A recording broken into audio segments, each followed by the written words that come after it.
Dahil sa magkasunod na malalakas na lindol sa Davao Oriental, natatakot pa rin hanggang ngayon ang marami sa bayan ng Manay. Sa kabila niyan, hindi pa rin nila binibitawan ng pag-asang makabangon. Kaya agad na naghatid ng tulong doon ang GMA Kapuso Foundation sa ilalim ng ating Operation Bayanihan. Nang yumanig ang magnitude 7.4 na lindol nitong Biyernes, gumuho ang tahanang tinitirahan ng pamilya ni Marcel sa Manay sa Davao Oriental. Pundar pa naman daw niya ito mula sa kanyang pagsisikap sa pagkukopra. Maging ang mga gamit at kanyang motorsiklo, nadaganan din ng mga yero, bato at kahoy. Kaya ngayon, nakikitira muna sila sa kanyang pinsan. Malakas talaga, ma'am. Malakas. Hindi ka na makalakad, ma'am, ng isa or dalawa. Malakas na. Tumba talaga ako, ma'am. Sabi ko, salamat, Lord, na hindi mo ako ginawa. Kahit lifted na ang tsunami warning sa kanilang lugar, mas minabuti pa rin ng mga nasa coastal area ng Barangay Holy Cross na pansamantalang manirahan sa mas mataas na lugar dahil pa rin sa nararanasang mga aftershock. Sa tingin namin dito talaga kami safe kasi malayo po kami sa dagat. Although na tanaw namin yung dagat pero malayo na talaga siya. Bundok po ito dito. Naghahanda na lang po din kami. Sa ilalim ng Operation Bayanihan ng GMA Kapuso Foundation, agad tayong nagtungo sa Manay upang maghatid ng food pack sa Barangay Holy Cross. Nagbigay din tayo sa mga residenteng matinding naapektuhan mula sa 10 barangay sa Tarragona. Sa kabuuan, mahigit 12,000 individual ang ating natulungan.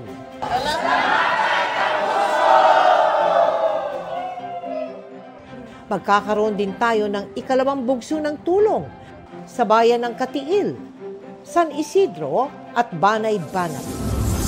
Sa gitna ng kalamidad, lalong nangingibabaw ang diwa ng bayanihan.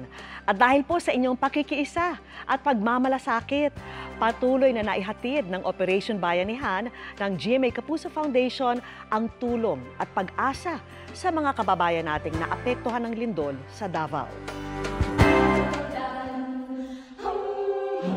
Isa ang bayan ng Katiil sa mga coastal municipality ng Davao Oriental, kaya masagana ito sa yamang dagat.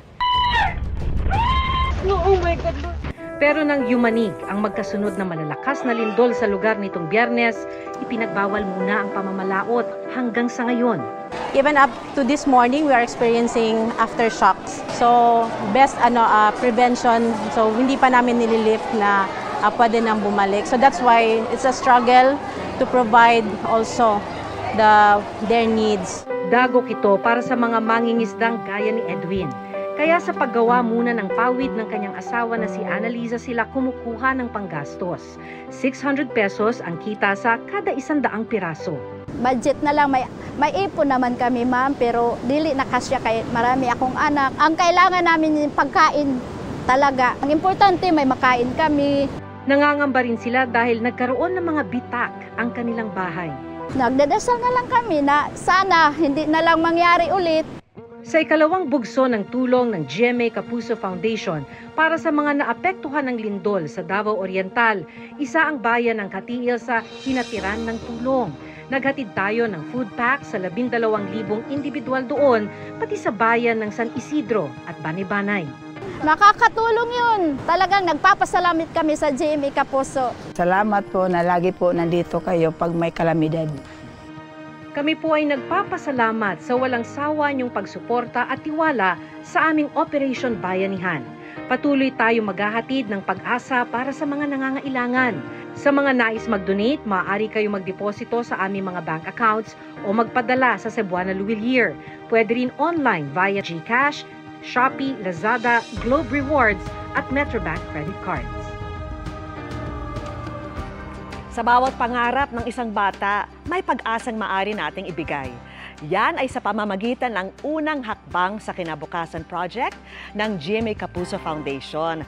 Sa bawat 250 pesos na inyong donasyon, isang bata ang makakatanggap ng kompletong gamit pang eskwela. Available ito sa Noel Bazaar sa Philinvest Tent Alabang sa darating na October 17 to 19 kasama ang 100 merchants. Nakapag-shopping na kayo, nakatulong pa kayo. Marami pa rin sa mga nilindol sa Cebu at Davao Oriental ang nasa evacuation center dahil nasira ng pagyanig ang kanilang bahay. Sa loob ng 2 linggo, mahigit 50,000 individual ang ating nahatira ng tulong.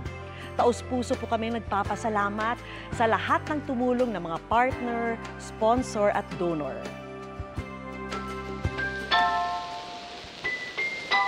Trauma ang inabot ng pamilya ni Donavi nang yanigin ng malakas na lindol ang Cebu.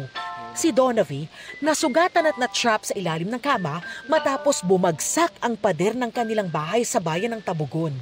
Maraming memories yung bahay namin.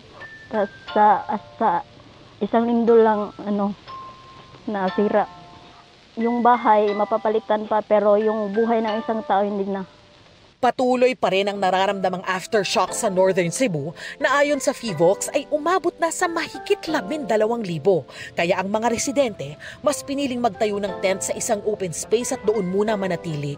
Hindi rin nakaligtas ang bahay ng barangay health worker na si Jovelyn sa bayan ng Sogod, kaya sa evacuation center muna siya namamalagi. Yun nga lang, kalbaryo para sa kanilang evacuees tuwing umuulan. Nababasa sila dahil walang maayos na higaan. Pero sa kabila ng kanyang sitwasyon, tumutulong pa rin siya sa kanyang mga kabarangay. Ingon ani nga sitwasyon ma'am, naa jud mi sa barangay galihok-lihok jud mi tanan ma'am, tanan nga kanang kuan sa barangay amo jung buhaton ma'am para lang gid sa among mga kasilinganan. Marami sa ating mga kababayan ang humaharap sa matinding pagsubok dahil sa magkakasunod na lindol sa bansa. Ang GMA Kapuso Foundation agad umaksyon at nagtungo sa Northern Cebu at Davao Oriental. Sa ating pagtutulungan, nakapagsagawa tayo hindi lang isa, kung hindi 2 bugso ng Operation Bayanihan sa Northern Cebu. Nakapaghatid tayo ng food pack sa 28,000 individual sa 8 bayan doon. Namahagi rin tayo ng 50 tents. Sa Davao Oriental naman, 24,000 individual sa 5 bayan ang ating natulungan.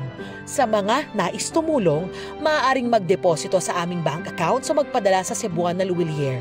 Pwede rin online via GCash, Shopee, Lazada, Globe Rewards at Metrobank Credit Card.